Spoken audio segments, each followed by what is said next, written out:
கூட்டம் இருந்தப்ப நான் மகிழ்ச்சி அடைஞ்சேன். நேரம் ஆக ஆக பயந்தேன். போயிட்டா என்ன பண்ணுறது எல்லாரும் அப்படின்னு நினச்சேன். ஆனால் நீங்கள் எல்லாரும் இருக்கிறீங்க. உங்களுக்கு என்னுடைய நன்றியை நான் தெரிவித்துக் கொள்கிறேன். பட்டிமன்றம் தொடங்கி 2.5 மணி நேரத்துக்கு மேலே ஆயிடுச்சு. அப்படியா நேரு வரைக்கும் மணியை பார்க்காம உட்காந்துட்டே சொல்லக்கூடாது. நல்லா உட்காந்து கேட்குறீங்க. நாங்கள் நல்லா பேசி நீங்கள் கேட்டீங்கன்னு நான் சொல்லலை. நீங்கள் நல்லா கேட்டீங்க, நாங்கள் நல்லா பேசணும், அவ்வளோதான் கேட்போம். நீங்கள் கேட்கலன்னா பேச முடியுமா? அது கொட்டாய் விட்டு குப்புறப்படுத்துவீங்க. என்ன ஆகும்? ஒரு ஊருக்கு போயிருந்தோங்க, 3000 பேர் கூட்டம், அப்படியே குப்புறப்படுத்துங்கிறாங்க. அதில் நம்ம உள்ளத்தில் நல்ல உள்ளம் உறங்காதுக்கிட்டு இருக்கு. அதை ஒருத்தர் எந்திரிச்சு பார்த்துட்டு இவங்க இன்னும் போலோடாய் அப்படிங்கிறா. அவன் எந்திரிச்சப்பெல்லாம் நாங்கள் உட்காந்துருந்தா அவன் என்ன செய்வான் பாவம். நல்ல பேச்சு எப்படி இருக்கணும்?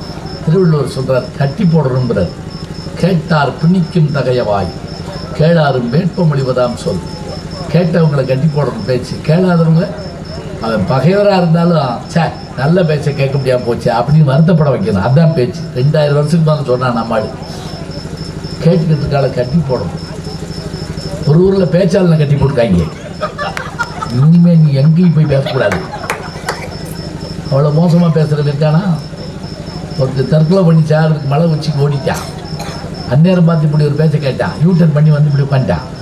அவரே ஒத்து பார்த்துக்கிட்டே இருந்தான். பேசி பிடிச்சவனே அவர் காலை தொட்டு கும்பிட்டான். தற்கொலை பண்ணி சாக தெரிஞ்சனியா? சாக தெரிஞ்சேன், உன் பேச்சை கேட்டு திரும்பி வந்துட்டேன். இவர் கண்ணு கலக்கிட்டார். அவனை கட்டி பிடிச்சிக்கிட்டார். அவ்வளோ நல்லா பேசுனானா? உன் தற்கொலையை தடுத்துட்டான். ஏன் திரும்பி வந்தேன்னாரு? நீ எல்லாம் உயிரோடு இருக்கப்படாயடா சார் அப்படின்னா.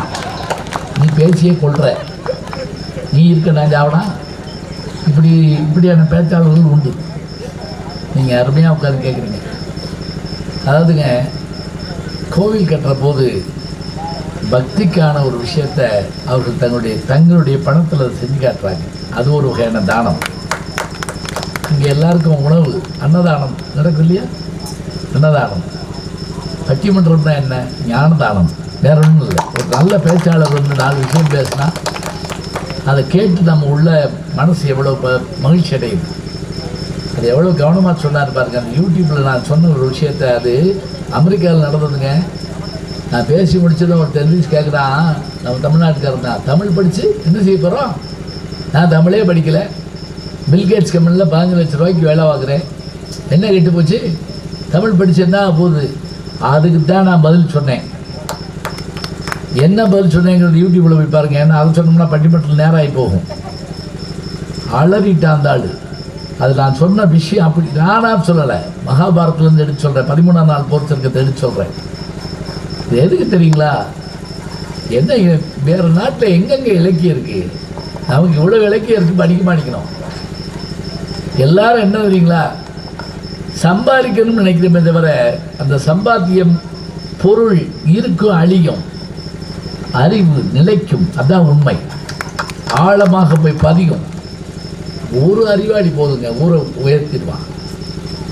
ஒரு விஞ்ஞானி போதும், சந்திராயனை அனுப்பிடுவான். நினச்சி பாருங்க. நமக்கு அப்படி ஆட்களை தேவையாகத்தான் நாம் என்ன செய்யணும்? மனிதர்களை உருவாக்குவதற்கு தான் இதெல்லாம் பேசுகிறோம். நான் சின்னசாமி பேசுகிறத கீழே உட்காந்து கேட்டேன். அப்படி கேட்டதுனால நான் இங்கே உட்காந்துருக்கேன். அதான் உண்மை. பிள்ளைகளை கூட்டுற சொல்கிறது எதுக்கு தெரியுங்களா? கூட்டுவாங்க. அவங்க ஒரு நாளைக்கு இங்கே வரட்டும், வர வைக்கணும். அருமையான தலைப்பு. குடும்பத்தினுடைய அந்த உறவுகளை எல்லாம் பேணி காப்பவர்கள் யார்? ஆண்களா பெண்களான்னு கேட்டாங்க. குடும்ப உறவுகளை பேணி காப்பவர்கள். உறவுன்னா என்னன்னு முதல்ல தெரிஞ்சால் தானே. அது ரொம்ப பேருக்கு தெரியாது. ரிலேஷன்ஷிப்னு ஆங்கிலத்தில் சொல்ல வேண்டியது. உறவு, அதை ரொம்ப அழகாக சொல்லிருக்கேனா சார்? எதெல்லாம் உறவு? வீடு வரை உறவு, வீதி வரை மனைவி, காடு வரை பிள்ளை கடைசி வரை யாரும். அது எங்கேருந்து எடுத்தது தெரியுங்களா? பட்டினத்தார்லேயும் திருமூலர்லேயும் எடுத்தது. அத்தமும் வாழ்வும் அகத்து மட்டை அங்கேருந்து சுட்டது. அதெல்லாம் அருமையாக சொல்லுவார்.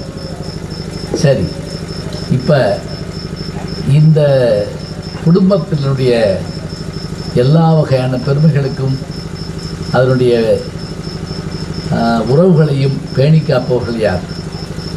ஆண்கள்னு தொடங்கினார். ஆண்கள் தான் பேணி காக்கிறோம்.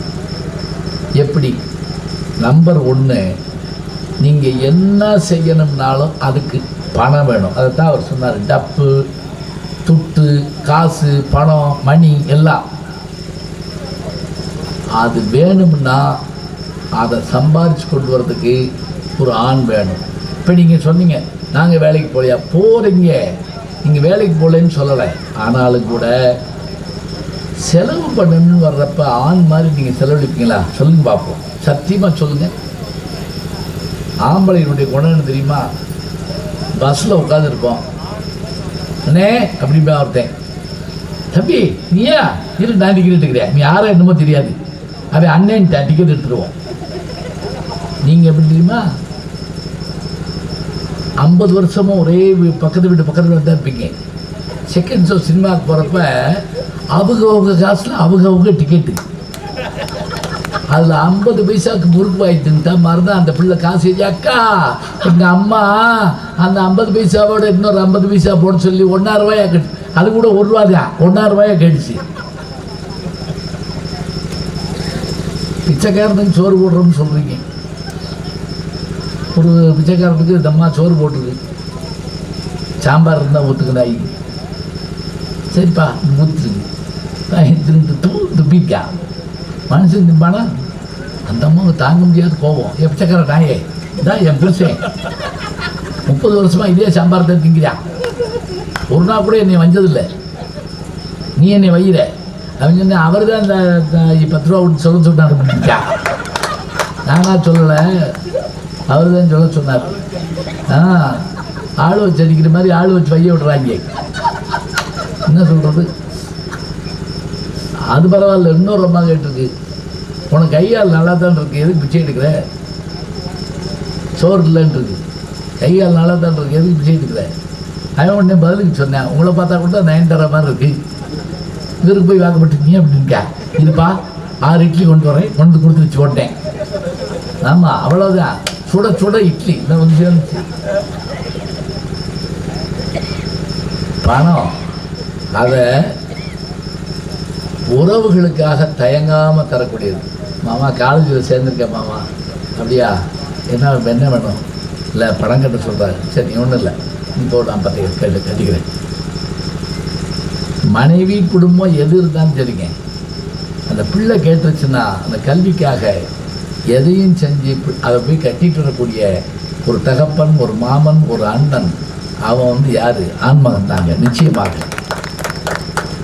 சரி இன்னொன்று எனக்கு தெரிஞ்சு சும்மா ஒரு பேச்சுக்கு சொல்கிறேன், ரத்த தானம்னு வந்தால் ஓடி கொடுக்கறது நீங்கள் தானே. நீங்கள் என்றைக்கு ரத்த தானம் பண்ணீங்க? ஒரு வேளை பண்ணியிருந்தா நான் ஒத்துக்கிறேன், ரைட்டு. 100 தடவை ரத்தம் கொடுத்த ஒரு ஆம்பளை நான் பார்த்தேங்க போன வாரம் மதுரையில். 100 தடவை ரத்தம் கொடுத்துட்டாரு. யாருன்னு தெரியாதுங்க, அவங்களுக்கு கொடுக்கணுங்க ரத்தம். வத்த குழம்பு ஊற்ற மாட்டீங்க, அதுவும் பேசுகிறதுல 100 பேச்சு பேசுவீங்க. ஆனால் இங்கே அந்த இரத்தத்தை தருகின்ற ஆண்மகன் தன் வாழ்க்கையின் மொத்தத்தையும் கூட அவர்களுக்காக அர்ப்பணிக்கிறான். அதுதான் சிறப்பு. அதையும் இன்னொன்று சொன்னார் பாருங்க, நட்புன்னா என்ன? கல்யாண வீட்டில் சில சமயம் சொந்தக்காரை சண்டை போட்டுக்கிட்டுப்பாங்க, வேறு சின்னதாக போட்டுக்க உள்ளே வர மாட்டேன், எங்கள் கல்யாணத்துக்கு வந்துட்டு திண்ணையில் உட்காந்துப்பாங்க. சின்னதுக்கே இருக்கு, இதே என் பேரா, இதே என் பேரா, உன் பேர் நயனாசி மேலையை போட்டுத்தாங்க, வரமாட்டேன் உள்ள. ஆனால் 5 பந்தியில் இலையை எடுத்துட்டு 6வது பந்தியிலே ஒருத்தர் இலையை எடுத்துக்கிட்டு இருப்பான். அவன் யார் தெரியுமா? அழைப்புதலே வைக்காத நண்பன். ஞாபகம் வச்சுக்கேன். இவன் பேர் போடலன்னு மழுக்கடிக்கான். அங்கே அவன் நீ பத்திரிக்கை கொடுக்கலடாப்புல விட்டுவிடா போடா, நீ கஷ்டப்படா, நான் வந்து பார்ப்பட்டா. இதுதான் அவன் நண்பன். அவனுக்காக அதுதான் ஆண்களுடைய தன்மை. விட்டு போயிடக்கூடாது உறவு. எங்கே இருந்தாலும் ஓடி போய் காப்பாற்ற போகணும்.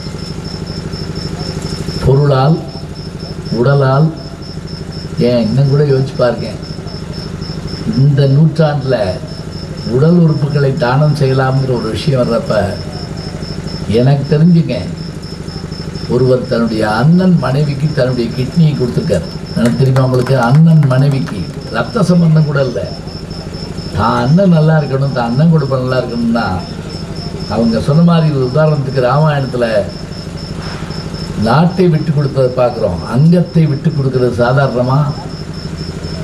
என்ன கொடுப்பான் எவை கொடுப்பான் என்றவர்கள் என்னும் முன்னே பொன்னும் கொடுப்பான் பொருளும் கொடுப்பான், போதாது போதாது என்றாலும் இன்னும் கொடுப்பான், இவையும் குறைவந்தால் எங்கள் கர்ணன் தன்னை கொடுப்பான், தன் உயிரை தான் கொடுப்பான். தயாநிதி அங்கத்தை தந்ததுனால தான் அவன் அங்கதேசத்தரசன் அப்படி எடுத்து பிச்சு கொடுத்தான். இதெல்லாம் செய்யணும்னா சாதாரணம் இல்லை. அவன் அதுக்கு தான் உறவுகளை சேர்க்குறான்.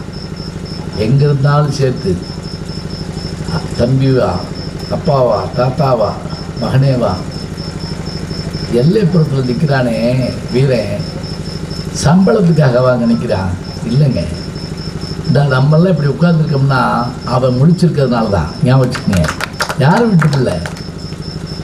தன்னோடு போர் செஞ்சுக்கிட்டு இருக்கவன் திடீர்னு குண்டடிப்பட்டு விழுந்துட்டான்னா கொஞ்சம் தூக்கிட்டு போனால் காப்பாற்றிடலாம்னு சொன்னால் 7 கிலோமீட்டர் தன்னுடைய நண்பருடைய உடலை தோளில் தூக்கி போட்டுக்கிட்டு இன்னொரு போராளி, இன்னொரு வீரன் அந்த 7 கிலோமீட்டர் அந்த உடம்பை கொண்டு வந்து போட்டுட்டு இவன் விழுந்து போட்டாங்க. அப்புறம் எப்படியோ சமாளித்து அந்த 2 உயிரையும் காப்பாற்றுறாங்கன்னு சொன்னால் அங்கு ரத்த சம்பந்தம் மட்டும் இல்லைங்க, அது யுத்த சத்தத்திலும் பிள்ளைகளை மற்றவர்களை காப்பாற்றக்கூடிய அருமை ஆண் மக்களுக்கு தான் உண்டு. பொருளால், உடலால், உள்ளத்தால், அன்பால் நெகிழ வைக்கக்கூடிய ஒரு ஆற்றல் அவர்களுக்கு தான் உண்டு. நான் அதுக்கு தான் அந்த முதல்ல இந்த ஸ்டேஷன் மாஸ்டர் கதையை கூட எதுவும் சொன்னேன் கிடைக்கும். போபால் விஷவாயுவில் நடந்த விஷயத்தை சொல்கிறேன். குடும்பத்தை பொறுத்த மட்டும் அப்படித்தாங்க. சிறு குழந்தைகளை பார்க்க போகிறதுக்கு அது சொல்லுவாங்க. பொதுவாக குழந்தைகளை, பெரியவர்களை, நோயாளிகளை, தெய்வத்தை பார்க்க போகிறப்ப சும்மா போகக்கூடாது. 4 விஷயம். குழந்தைகள் முதல்ல. சில பேர் வந்து எல்லா பிள்ளைகளும் வந்து அப்படின்னு சுற்றி பார்த்துக்கிட்டே இருக்கோம், சும்மா கூட போக மாட்டாங்க. நான் வர்றப்ப லட்டு, சிலேபி, பூந்தி, முறுக்கு இங்கே தைச்சி விட்டுக்கிட்டு இருப்பாங்க. அம்புடு வாங்கி பண்ணிட்டுருக்கானாக்குங்க. எல்லாம் வாங்கலாம்னு நினச்சேன், பஸ் வந்துருச்சு, அதுக்குள்ளே வந்துட்டேன். இப்போ என்ன நீ இங்கே வந்து கையில் தான் போட போகிற? இதை சொல்லாமலாது இருந்து தொலையாமல லட்டு, சிலேபி, பூந்தி, முறுக்கு வாங்கலாம்னு நினச்சாரா, அதுக்குள்ளே பஸ் வந்துச்சா. குழந்தைகளை வந்த உடனே என்ன மாதிரி எடுத்து கொடுத்தோம்னா அது மாதிரி மகிழ்ச்சி என்ன இருக்கும். எங்கள் வீட்டில் நாங்கள் என் பிள்ளை சின்ன பிள்ளைய இருப்போம், எங்கள் அக்கா மாப்பிள்ளை வருவார், அவர் பஜ்ஜி வாங்கிட்டு வருவார். இன்றைக்கி அவருக்கு 87 வயசு. என் பிள்ளை அவருக்கு வச்சுருக்க பேர் பஜ்ஜி தாத்தா. அவருக்கு எத்தனையோ பட்டம் பாயுதெல்லாம் இருக்கலாங்க, அவர்களுடைய மனசில் பதிகிறது. இப்படி தான் பிள்ளைகளோட பேசணும். சில பேர் மிரட்டியை கொண்டு விடுவாங்க. இன்னொருத்தர் வருவார், அவர் வந்தவுடனே பிள்ளைகள்லாம் அலறி அடித்து ஓடுவாங்க. ஏன் தெரியுமா? கணக்கு போட ஆரம்பிச்சிடுவார். இங்கே வா, 36 16 பேருக்கு 48 8 வகு சத்த கண்ணீர் விட்டு உட்காந்துட்டான். நான் உடனே அவர்கிட்ட கேட்டேன், உங்களுக்கு கணக்கு மேலே அவ்வளோ ஆர்வமானு? அப்போ தான் என்ன வாங்கிட்டு வந்துருக்குன்னு கேட்காம இருப்பாங்க. சரி பையன் தான், இது ஒரு புது டெக்னிக். இது போனவுடனே எத்தனை அரியர்ஸ் வச்சுருக்குன்னு கேளுங்க, ஜென்மத்துக்கு நம்ம கிட்ட வர மாட்டாங்க. அப்படியே கிளம்பிடுவியா, அந்த அரியர்ஸ் வந்துருக்காண்டா அப்படின்னு நம்மளை அன்பு காட்டுறதுனா. நீங்கள் சொல்கிறீங்க ஓடு ஒப்பாரி வச்சு அழுவோம், நீங்கள் அழுவீங்க. கண்ணீர் சிந்திடக்கூடாது, காப்பாற்றி நிற்கணும். தந்தையோ தாயோ மற்றவர்களோ தவறி போனால் நீங்கள் குய்யோ முறைன்னு கும்மி அடிச்சுக்கிட்டு இருப்பீங்க. அதில் சில மூளை காப்பியை காணா அப்படின்னு சொல்லிக்கிட்டு அழுகுங்க. அழுகிறப்பயே காப்பியை குடிச்சிட்டு ஆயத்தோட தேன்கிட்டு இருக்குங்க. இங்கே ஆண்கள் நிலைமை என்ன தெரியுமா? அப்படி உட்காந்துட்டான், பின்னாடி அப்பாவோட உடம்பு இருக்கும். ஒருத்தராக வந்து துக்க விசாரிக்கிற மாதிரி நினைப்போம். சில பேர் காதில் சொல்லிட்டு போவாங்க, 5 லட்சம் வாங்கிக்காருங்க அப்பா, பார்த்துக்கோ. இப்போ யாரு கழுவா? அப்படின்னு கழுவானா? 5 லட்சத்துக்கு கழுவானா? என்ன செய்யறது? நெருப்பை பிடிச்சிட்டு போகணும். பார்த்துப்பா, வீட்டு பத்திரம், உங்கள் வீட்டு பத்திரம் நம்ம வீட்டில் இது சொல்லிட்டு போய் ஒருத்தான். அவ்வளவையும் பார்க்கணும். அப்படி திரும்பி பார்த்தா தங்கச்சி நிற்பா, திரும்பி பார்த்தா அம்மா நிற்பா, அப்பா இல்லை. அவ்வளவையும் சரி பண்ணுறதுக்கு அந்த ஒத்த ஆள் இழுத்து பிடிச்சி கயத்தில் நிப்பாட்டுவாங்க. தெரியுமா உங்களுக்கு? துபாய் போயிருக்கேன். என்னை விமானம் ஏற்றி விட வந்த இந்த என்ஜினியர் வந்து இதுக்குள்ளே வந்துட்டு அப்படி இங்கே போகிறப்போ அவருடைய செல்ஃபோன் அடிக்குது. அப்பா எங்கே இருக்கப்பா அப்படின்னு ஒரு சின்ன குழந்தையினுடைய குரல். ஒரு நிமிஷம் என்கிட்ட கேட்டுட்டு எனக்கு போய் அதில் பேசிட்டு வந்து, சார் இப்படியே உங்களோட ஏறி ஊருக்கு வந்துடலாம்னு ஆசையாக இருக்குது, வாங்கினேன் அப்படின்னு. வர முடியாது சார், 5 வருஷம் கான்ட்ராக்டு. இந்த பிள்ளை வயிற்றில் இருக்கப்போ நான் வந்தேன். இப்போ அது அப்பான்னு கூப்பிட்ற அளவுக்கு வளர்ந்துருக்கு. என்னால் பார்க்க போக முடியல சார். காரணம் என்ன? அவன் என்ன அன்பு இல்லாதவனா? இல்லை, வந்துட்டான்னா போச்சு, ஜெயிலில் பிடிச்சி வச்சு விடுவாங்க. தெரியுமா இதெல்லாம் உங்களுக்கு?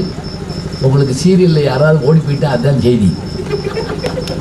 அவன் இவனோடு ஓடுவான்னு நினச்சா கிடைச்சா அவன் அவனோட ஓடிட்டா. ஆனால் எப்படி எவனோடையாவது ஓடுவான்னு நான் நினச்சேன். இங்கே உட்காந்து பேசிக்கிட்டு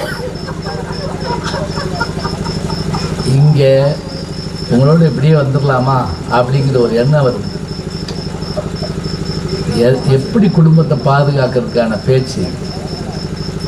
அதுவும் போக இந்த பொண்ணு பார்க்க வர்றப்ப நம்ம தெருவில் 5-6 பேரை கூப்பிட்டு வச்சுருப்போம். சொந்தக்காரைக்குள்ள உட்காந்துப்பாங்க. அது எதுக்குன்னா அவங்க ஏதாவது கூட குறைய கேட்டால் சமாதானம் பண்ணுறதுக்காக உட்காந்துருப்பாங்க. அதில் சில குடும்பாவிகள் இருப்பாங்க, நம்மளுக்கே தெரியாது. 10 பவுன் போட்டுருக்கன்னு கொடுத்துப்பாங்க. ஆனால் நீங்கள் அவருக்கு இருக்கிற சொத்துக்கு 5 பவுன் போடுவார். நீங்கள் போங்க, ஒன்றுமே சொல்லிக்க மாட்டோம், பொறுத்துக்கிட்டு உட்காந்துருக்கணும். 5 பவுன் போட்டாகணும், சபையில் சொல்லியாச்சு. இன்னும் கூட பார்த்தீங்கன்னா என்னமோ நீங்கள் அன்பு பாசம்லாம் பேசுகிறீங்கல்ல, பையன் ஃபெயில் ஆகிட்டு வரேன்னு வைங்க. அன்றைக்கி நீங்கள் செய்கிற வேலை என்ன தெரியுமா? அவர் வாட்டு கஞ்சி விட்டுருப்பார். அப்போ அந்த பயலை எப்படி வைக்கிறது தெரியுமா? ஏண்டா ஃபெயிலாக போயிட்டு வந்து நிற்கிறியே, நீ ஒரு நிமிஷம் இந்த மனசை உயிரோடு இருப்பாடா, தூக்கில் தொங்கிட மாட்டேன். அவன் அப்போ கத்திரிக்காய் எடுத்து வாயில் வச்சுட்டான், ரயிலில் விழுந்துட மாட்டேன். யோசனையை பாருங்க, 1 2 3 வரிசையை கொடு. நீ ஒரு நிமிஷம் ஆனோம், ஏன் நீ போய் விழுக வேண்டியன? யார் பற்ற பிள்ளையவோ பிடிச்சி 1 நிமிஷம் ரயிலில் விழுந்துட்டான், மருந்தை குடிச்சு போடுவான், பாம்பு முத்துல கையை விட்டுருவான். என்னென்ன தற்கொலை முயற்சிக்கு அம்பட்டின்னு சொல்லி கொடுத்தான் அந்த அம்மா. 1 மூளை கயிறு போதும் தான் தாளுக்கு, அளவெல்லாம் பார்த்து வச்சிருக்கோம் அந்த அம்மா. என்னத்த சொல்றது? உங்கள்கிட்டையும் போகிறதுக்கு தான் உட்காந்துட்டான். எத்தனையோ 1000 விஷயங்கள் இருக்குங்க. பொறுப்புங்கிற விஷயம் ஒன்று இருக்குல்ல. பணம் கட்ட உங்கள் அப்பாடா கைகள், உங்கள் அப்பாடா போய் கேளு. ஏம்மா அங்கே போய் இங்கே என்கிட்ட வரக்கூடாது. நேற்றே நீ வந்து நான் வேறு சீரியலில் மாற்றி பார்த்துக்கிட்டேன். அந்த சீரியலுக்கு பதில் வேறு சீரியலில் பார்த்து பிடிச்சா அந்த அம்மா. எவ்வளோ பெரிய இழப்பு பாருங்க. எல்லாம் ஒன்று தான். இதுதான் நிலைமை. இப்போ இவ்வளோ எல்லாத்துக்கும் பிள்ளைய படிக்க வைக்கிறதுக்கு அதுக்கு இதுக்கு எல்லாத்தையும் பார்த்தா ஆண்கள் உறவுக்காக எல்லாத்தையும் பொறுப்பாங்க. சில நேரங்களில் அக்காவை செஞ்சு கூட ஒரு மாதிரி கூட பேசிவிடுவாங்க. எப்படி அந்த பிள்ளை பிறந்திருக்குன்னு அண்ணன் பார்க்க வருவேன். பாவம் கையில் காசு இல்லாமல் தான் வருவேன். இப்படி குழந்தைய மடியில் வச்சுருப்பேன். அந்த குழந்தை லேசா அப்படின்னு மாமாவை எத்துறா கொலுசு வாங்கிட்டு வரலன்னு தானே எத்துற. யார் அந்த பிள்ளை கொலுசு வாங்கிட்டு வரலன்னு எத்துதான். இப்படித்தான் ஸ்க்ரீன் பிளே யோசிப்பாங்க தெரியல. திரைக்கதை, வசனம், டைரக்ஷன், பாடல்கள் அம்புட்டும் அங்கதான். அப்போ மனசுக்குள்ள உறுத்தம், காசு இருந்தால் வாங்கிட்டு வர மாட்டாடா பிள்ளை அந்த அந்த அந்த கவலையெல்லாம் எங்கே போய் சொல்லுவீங்க? சொல்லுங்க பார்க்கலாம். அத்தனையும் தாங்கி கொண்டிருப்பவன் ஆண். ஆனாலும் அவற்றை உறவை வளர்க்க வேண்டும் என்று பேணிக் கொண்டிருப்பவன் அவன்தான். அதனால் குடும்ப உறவுகளை பேணி காப்பவர்கள் ஆண்கள் தான். இல்லை பிடிக்கல ஐயா, ஒரு கிளம்பி ஓடி போயிடுவார் போட்டு நார்வேலுக்கு. இல்லைங்கம்மா, நீங்கள் எதுவும் பாடிடுறாங்க 3 பேரும் சேசிக்கு இது பாடுற மாதிரி 3 பேரும் சேர்ந்த மாதிரி. குடும்ப உறவை பாதுகாக்கல ஆணுக்கு இவ்வளவு பங்கு இருக்குன்னு சொல்லிவிட்டேன். அப்போ பெண்ணை விட்டுட்டு போயிட முடியுமா? வீட்டுக்கு போயிட முடியுமா? அதையும் யோசிச்சு பாருங்க. பெண்களுடைய அந்த குடும்ப உறவுகளை பேணுதல்னா என்ன? முதல்ல ஒரு குழந்தையை சுமக்கிற வயிறு இருக்கே, கருவறைன்னு கேள்விப்பட்டிருக்கோம் கோயிலில். நமக்கு தெரிஞ்ச முதல் கருவறையாக அம்மாவுடைய கருவறை தானேங்க. அங்கே இருந்த வரைக்கும் விலைவாசி போராட்டத்தை பற்றி தெரியாது, நாட்டை பற்றி தெரியாது, வீட்டை பற்றி தெரியாது, காட்டை பற்றி தெரியாது. எங்கள் அம்மா இருக்கா, எனக்காக சுவாசிப்பாள், எனக்காக உணவு உண்பாள், எனக்காக பத்தியம் இருப்பாள். வாந்தியாக வரும். அதுக்கு சோசியம் சொல்லிட்டு வாங்கி பொம்பளை பிள்ளையத்தான் இருக்குன்னு நினைக்கிறேன். விடாமல் வாந்தி எடுத்தப்போ எங்கள் அம்மா பிறந்தா அப்படின்னு வாங்க மருந்து வாங்கி கொடுறா, அதை பாடுறா இதை பாடுறான்னு சொல்கிறதில்ல. அப்போ அங்கே ஆரம்பிக்கிறது அந்த பெண்ணோட தியாகம். அதோடு மட்டும் இல்லைங்க, அதை அவள் வெளிப்படுத்துகிற அழகே அற்புதமாக இருக்கு. புருஷன்கிட்ட சொல்லுவா, என்னங்க நம்ம 2 பேராக இருந்தோம்ல, 3 பேராக போகிறோம், உன் தங்கச்சி வர்றாளா அப்படின்னு கேட்பான். பூசுப்படை இன்னொரு நமக்கு ஒரு குழந்தை வரப்போகுதுங்கிறதுக்காக 3 பேர் ஆக போகிறோம்னு சொன்னால் உன் தங்கச்சி வராளன்னு கிட்ட பையன் ஆர்வம் தான். இப்போ அதை சொல்லிட்டு அந்த குழந்தைக்காக அவர் கனவு காணுவார். கல்லூரி இதில் உட்காந்துருக்கப்ப அந்த கல்லூரி இது பக்கத்தில் ஒரு ரோடு இருக்கும். தலையில் சுமையை வச்சுக்கிட்டு ஒரு நிறமாத கர்ப்பிணி போகிற போக்கில் அங்கே நான் சேருப்போட உட்காந்துருக்கேன். ஒரு நிமிஷம் அந்த கல்லூரியை நின்று பார்க்குதுங்க அந்த அம்மா. இந்த பிள்ளை வயிற்றுலேருந்து வந்து இந்த காலத்தில் படிப்பானா, கிட்ட வந்து ஏன் எல்லாத்தையும் கேட்பீங்களா அப்படின்னு கேட்குதுங்க. எனக்கு போகிறது ஆம்பளை பிள்ளையா பொம்பளை பிள்ளையா தெரியாது. ஆனால் கனவுகளால் தான் பிள்ளைகளை சுமக்கிறார்கள் பெண்கள். ஞாபகம் வச்சுக்கங்க, கிணத்தால் சுமக்கலை, கனவுகள் சுமக்கிறாங்க. அது சாப்பாடு ஊட்டுறப்ப கூட என்ன செய்கிறா, உறவை சொல்லி ஊட்டுறான். இது பருப்பு, இது சோறு, இது குழம்பு, இது காய், இது நெய், ஒன்றும் இருக்காது உள்ள. பழைய கஞ்சி தான் இருக்கு. பிள்ளை எட்டி எட்டி பார்க்கும் உள்ளே காக்கும். எல்லாம் பிசைஞ்சு ஒரு வாய் தாத்தாவுக்கு, அங்கே யாரும் இருக்க மாட்டாங்க, பாட்டிக்கு, சித்தப்பாவுக்கு, பெரியப்பாவுக்கு, அதில் கடைஞ்சி காக்காய்க்கு ஊற்று, குருவிக்கு ஊற்று. அதோடு அந்த குழந்தைய சிரிக்க வைக்கணும். அப்படி நண்டு வருது நரி வருதுன்னு சொல்லி. அது எது தெரியுமா? நீ கொடுத்துட்டு வருத்தப்படக்கூடாதா தம்பி, நீ சிரிச்சுக்கிட்டே இருக்கணும்டா. கொடுக்குறப்ப உன்னுடைய அந்த கொடுக்குற தானம் என்பது என்னென்னா மகிழ்ச்சியால் தரணும். சில பேர் கொடுத்துட்டு இனிமேல் இங்கே தரக்கூடாது தெரிஞ்சா, எப்படி என் நம்பர் கிடச்சி, யார் சொல்லி விட்டாங்க? கொடுத்தது 10 ரூபா இருக்கும், அதுக்கு வந்து இத்தனை கேள்வி கேட்கான். அம்மா சொல்லி கொடுக்குறான், கூடி விளையாடு பாப்பா, ஒரு குழந்தையை வையாதே பாப்பா, தெய்வம் நமக்கு துணை பாப்பா, ஒரு தீங்கு வரலாகாது பாப்பா, நீதி உயர்ந்த மதி கல்வி, அன்பு நிறைய உடையவர்கள் சான்றோர். அங்கிருந்து தான் உருவாகுது எல்லாம். எல்லாரோடையும் சேர்ந்து சாப்பிட்றப்ப அதுக்கான ஒரு மகிழ்ச்சி இருக்கு பாருங்க. அடையாப்பா இதுரா சின்னவனை இருறா. பிள்ளைகளுக்கு ஒவ்வொன்றையும் கற்றுக் கொடுக்குறதே அம்மா தானேங்க. இன்னைக்கு இருப்பா சாப்பிடாத, இன்னைக்கு கார்த்திகை கொஞ்சம் இருக்கு அப்படின்னா என்னம்மா, கார்த்திகைனா முருகப்பெருமான் அப்படி கதை சொல்லுவான். சிட்டுக்காட்டியும் சிறுகதை சொல்லியும் பிள்ளை வளர்ப்போல் தாய் பாரதிதாசன் சொல்கிறார். உறவு அங்கேருந்து தொடக்க அப்படிதான். அதே போல் விருந்து வந்தவங்களை பேணி காக்கிற தன்மை.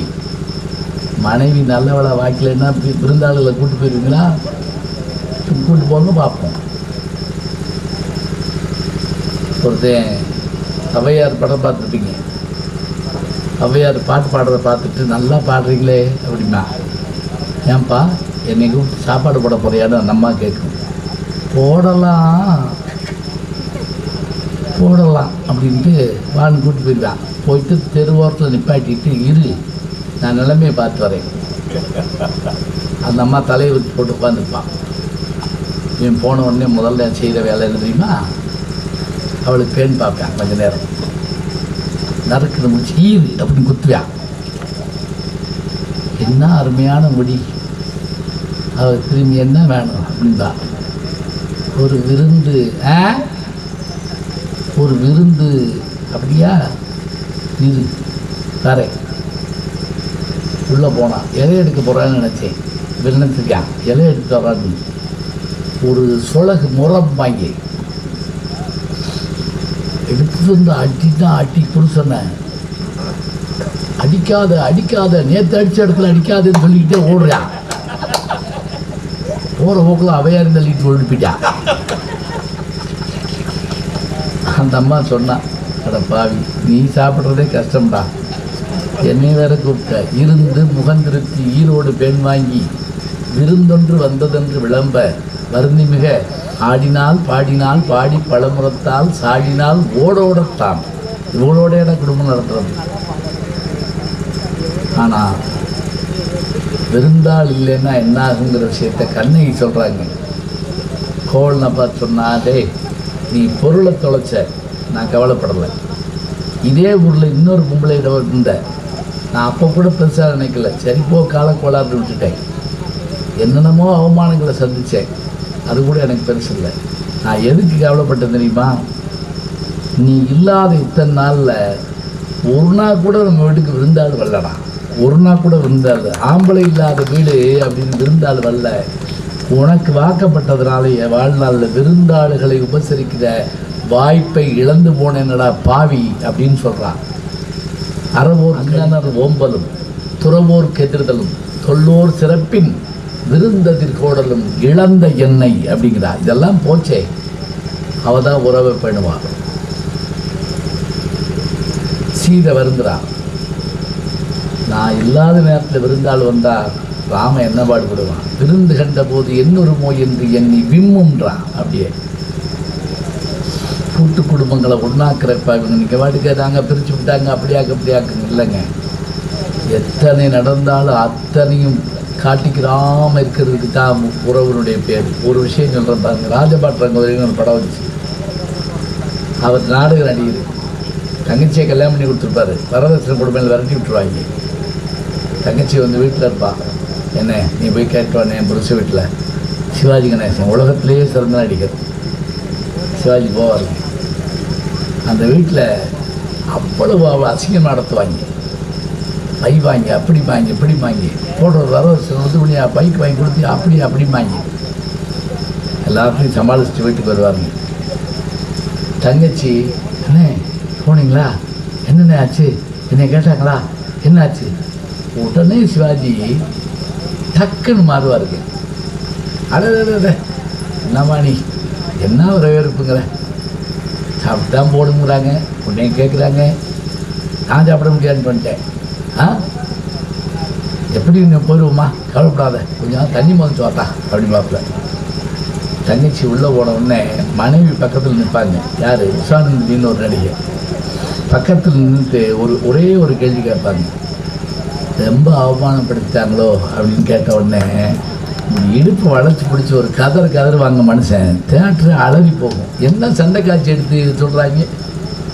துப்பாக்கியில் சுட்டி 8 பேரை கொண்டாந்துறாங்க. அது தமிழ் படத்தில் ஒரு துப்பாக்கி மாதிரி உலக துப்பாக்கி எவனும் கண்டுபிடிக்க முடியாது. வில்லன் சுடுவான் கதாநாயகன் ஓடுவேன், குண்டு விரட்டி போகும். சந்தில் திரும்புவேன், சந்தில் திரும்புவோம். கடைசியில் அதை வாங்கி வாயில் கொண்டு தூண் துப்பி விட்டுருவான். குண்டை கண்டுபிடிச்சவனுக்கே வெக்கக்கேடு.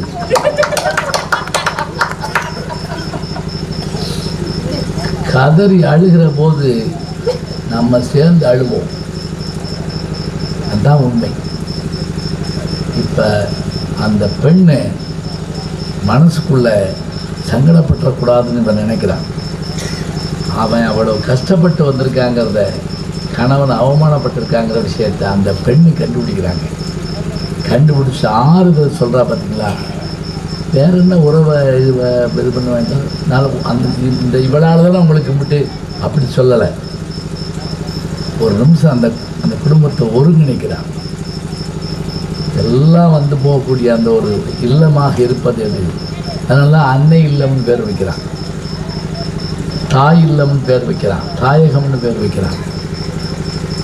எத்தனையோ வகையில் பார்த்தாலும் ஆம்பளை நினச்சா ஒரு நிமிஷம் எல்லாத்தையும் விட்டுட்டு போயிடுவாங்க. படக்குன்னு கோச்சிட்டு போயிடுவான். சாமியாரை போயிடுவாங்க சில பேர். கேட்டால் அவன் ஜாதகத்தில் இருக்கும்பாங்க சில பேர். அப்புறம் இருக்கிற கல்யாணம் பண்ணி வச்சிங்க, 8 பிள்ளை பெற்றிருப்பாங்க, ஜாதகத்தில் இருக்கான் அவனுக்கு. அப்படி எல்லாரும் போயிட்டா கூட அந்த 8 பிள்ளையினுடைய வாழ்க்கையை பாதுகாக்கிறதுக்காக சொன்னாங்கல்ல, 10 பாத்திரம் தேய்க்கிற அந்த பெண்ணுடைய எலும்பு தேஞ்சு போனாலும் உறவு தேஞ்சு போகக்கூடாதுன்னு அவன் நினைக்கிறான்னு சொன்னான். அவள் தாங்க பெண்ணு. சாமியாராக போயிட்டா கூட என் பிள்ளைகளை காப்பாற்றுவேன்னு சொல்லி வாழ்நாள் பூரா கூட இருந்து பார்த்துக்கக்கூடிய அந்த ஆற்றல் இருக்குன்னு சொன்னால், 7 ஜென்மமானாலும் சரி, நீ தான் என் கணவன், நான் தான் உன் மனைவி. இத்தைக்கும் 7 பிறவிக்கு முந்தனோடு உற்றோமை யாமோ உமக்கேயாம் ஆட்செய்வோம் மற்றையம் காமங்கள் மாற்றியல ரொம்பாவாயின்னு ஆண்டாள் கேட்குறான்னா, உறவுகள் என்கின்ற அந்த ஒரு பெயருக்கே என்னது என்றால் அதில் ஈர்ப்பு இருக்கு. காதலிக்கிறப்ப ஆண் தான் ஓடி ஓடி காதலிப்பான். அந்த பிள்ளை எட்டிட்டு தான் பார்த்துட்டு போகும். 27 தடவை சைக்கிளில் போவான். ஏன் அரசாங்கம் சொல்லியிருக்கா போய்ட்டு சொல்லி இல்லை, அந்த காந்தம் இழுக்குது. அந்த அந்த ஈர்ப்பு அவனை கடைசி வரைக்கும் காத்து வைத்திருப்பதால் தான் மனிதகுலம் இன்றைக்கும் இருக்கிறது. குடும்ப உறவுகளை பெரிதும் பேணி காப்பவர்கள் கணவன் உள்பட பெண்களே பெண்களே பெண்களே என்று சொல்லி நல்ல வாய்ப்பு என்ற பெருமக்களை வாழ்த்து வணங்கி விடைபெறுகிறோம். நன்றி, வணக்கம்.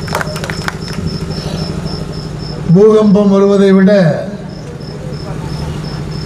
தென்றலடிக்கின்ற சிந்தனை ஓட்டத்திலே நகைச்சுவை என்பது வாழ்க்கையினுடைய அத்தியாவசியமான ஒரு உணர்வு என்பதை உயிரோட்டமாக ஒவ்வொருடைய மனதிலேயும் இந்த இயற்கையான ஆன்மீகத்தினுடைய தன்மையிலே பதிய வைத்திருக்கக்கூடிய மரியாதைக்குரிய ஆற்றல் வாய்ந்த செந்தமிழின் நீரோட்டத்தில் சிந்தனையை சுடர்விட்டு பிரகாசிக்க செய்த மரியாதைக்குரிய இந்த பட்டிமன்றத்தினுடைய நடுவரும் அனைவரையும் ஒருங்கிணைத்து சிறப்பான நடுவர் தீர்ப்பை வழங்கியிருக்கக்கூடிய மரியாதைக்குரிய ஐயா அவர்களுக்கு இந்த ஸ்ரீராமர் ஆஞ்சநேயர் திருக்கோயில் மற்றும் அறக்கட்டளையின் சார்பாக பணிவான நெஞ்சு நிறைந்த வணக்கத்தை தெரிவித்து, அவருடைய தமிழும் அவருடைய வாழ்வும் உயர்ந்து மென்மேலும் உலகத்தில் நிலைக்க வேண்டும் என்று நன்றி தெரிவித்துக் கொள்கிறோம். வணக்கம்.